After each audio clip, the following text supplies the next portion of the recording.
ఇలా రౌండ్గా ఉండే సేవియాతో చేస్తేనే షీర్ కుర్మా అనేది చాలా టేస్టీగా ఉంటుందండి.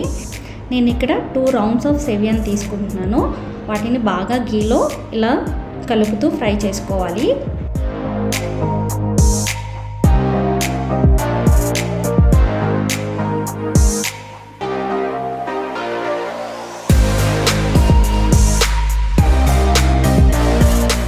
ఇప్పుడు ఒక బౌల్లో 1 లీటర్ పాలు తీసేసుకుని మరగపెట్టుకోవాలి.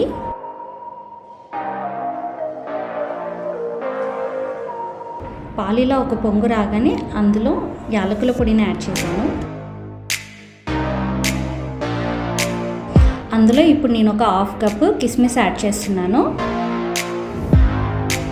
తర్వాత ఒక 300 ml కండెన్స్డ్ మిల్క్ మనం పాలలో యాడ్ చేసుకోవాలి.